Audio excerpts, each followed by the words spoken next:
Longevity, human longevity. Longevity is for me a very interesting topic. Longevity basically means living as long as possible. And we see in the longevity research and longevity science, I would call it, we see a lot of scientists working on stopping aging. They want to stop the aging of people which they see as a disease. And the ultimate goal of these scientists and most of these researchers is that we achieve immortality. I think immortality is not the way, is not the goal we should strive for. Immortality will trap our soul in its own prison, so to say. Our soul cannot escape when we are immortal, when we can just live forever.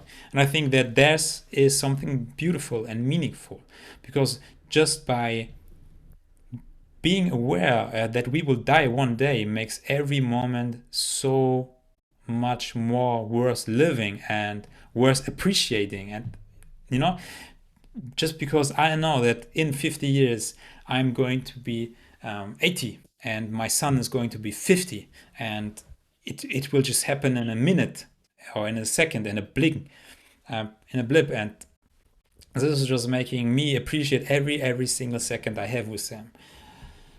So I don't think we should strive for immortality. What we should strive for instead is for our full potential. And this is also what success means for me. It is striving to be all we can be every day, and ultimately, living as long as possible, right? Because this is then living our full potential. It's about living healthy. It's about doing everything possible so that we can live longer and healthier lives. And this is what I call the natural longevity. The natural longevity is something every one of us should strive for, independent of what the longevity science is doing right now. Longevity, natural longevity. I'm talking about taking some supplements. I'm not talking about taking some off-label drugs. No, I'm not talking about this. I'm talking about being the best version of yourself. And this, first of all, means cutting out all the shit that you eat every single day. And you will know exactly what I'm talking about and what you should cut out. And this is a very, very most important thing and the most important step you should do. You should just cut out all the shit that you eat. And this is probably the most important thing, okay? Don't eat shit.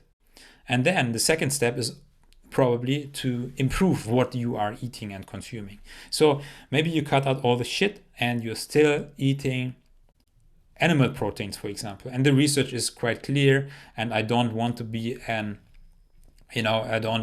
advocate for becoming a vegan. You can just eat less. You can eat meat, but only do it when you are having a barbecue with your family or something like this. And this will already, unless you do it daily, it will already really minimize your consumption of plant protein, of animal protein. So instead, eat plant protein, right? So optimize for the right food. And there are technologies available. For example, Viome.com. It's like the biome, but with a V, Viome.com, which you can use. You do some stool test, you do some blood tests, and they will tell you exactly what you should eat or should not eat. And maybe you think eating a tomato is healthy, but it's not, because it's causing inflammation in your body. I mean, this is just one example, but the second step is to optimize your diet the best way possible. Third step, and I think this is probably one of the most important factors after the diet, is stress. Cut out stress. And there are different kinds of stress. Stress can be good. For example, if you fast, it is also a stressor for your body, but it seems that you live longer when you fast and when you don't have food available every single second of the day. Okay? So, but I'm talking about the bad stress, doing a job you hate. For example, being in a relationship with someone you hate and which is causing stress. Something like this. Just cut out the stress.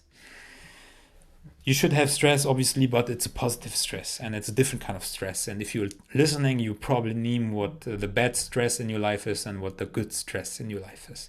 cut out the bad stress. The next one is sleep. I mean, just sleep enough. Don't overcomplicate it. My grandmother never sleeps more than a few hours. She's talking to, I mean, she thinks she's not sleeping enough, but she's 92. She's looking 75, maybe even 70. And she looks super young. She's fit. She can do everything on her own. Yes, she's complaining because she's getting older, but she's fit and she's not sleeping too much. I think, yes, prioritize sleep, sleep enough, but don't have this idea in your mind, which is against causing stress, that you have to have 8 hours of consecutive sleep without interruption every single night. Otherwise, you will be unhealthy and die earlier. It's bullshit, okay?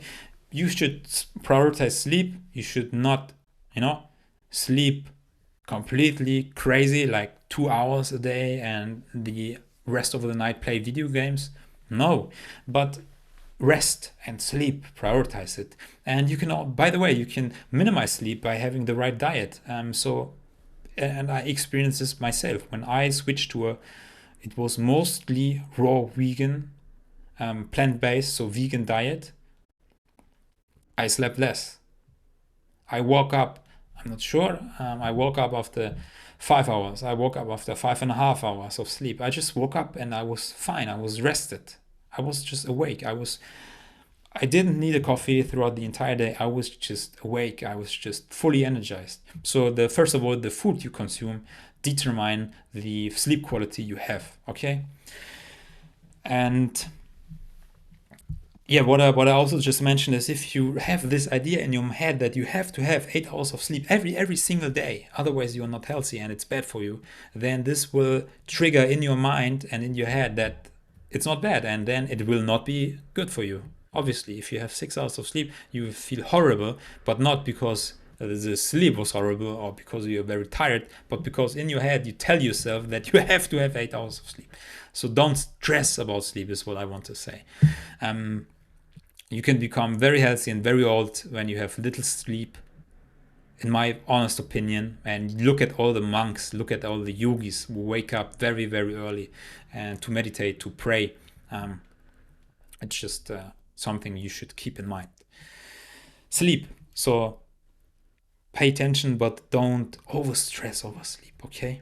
And then last point is exercise. Move your body. And I don't want to talk about exercise, but about moving your body. And this can be walking. This can be walking uphill, walking downhill if you live close to the hill, going swimming. I mean, just have an active life. You shouldn't just be at your desk sitting all day long, then you go home, sit on the sofa, then you go to the toilet, you sit on the toilet, then you have a dinner and you sit at the dinner table. You just sit all day and then you sit in the car, and this is obviously not healthy. Just move. And moving can also mean standing. It could mean moving more. I mean, after dinner, just have a walk. On Sunday mornings, have a run. Move weights if you can, if you have a gym. If not, do some squats, do some push-ups every single day. It doesn't have to be CrossFit, in my honest opinion, but it could just be simple as some kind of movement, stretches. And the best thing, if you ask me, you can do is Kung Fu. Do Kung Fu, and it's not only about the Kung Fu itself, which is a lot of stretching and it's a lot of mental work as well, but also, for example, Sanda, where you have martial arts in it, where you really fight, which is really about your endurance. You can do this, but you don't have to do it every single day. It's just move your body, but I don't think that movement or exercise is going to be the one most important factor which is going to determine whether you become 120 years old or not. It's going to be important for your overall well-being and health, yes, but it's not going to be the most important factor. Prioritize less stress, good, healthy food. So this is what I think, and this is how you can really optimize your health and your longevity in the best way possible. And I mean, there are also many different other factors, like, for example, have a family, respect your family, have your social circle, have neighbors that you love and respect, and don't live with neighbors which you hate. It's just negative energy. So I think there are just so many things which you can improve without going into taking hundreds, thousands of supplements. Just focus on the basics and you will outlive most people, I promise. Except if you have an accident or something like this. Okay. Focus on the basics and you will become healthy and old. And if we have until then found out the secret to even longer life through some certain supplements, why not? Try. But until then, you can just live naturally, healthy, and live as long as possible. These are just my thoughts for today. Be natural, healthy, and become old. Natural longevity is what I call it.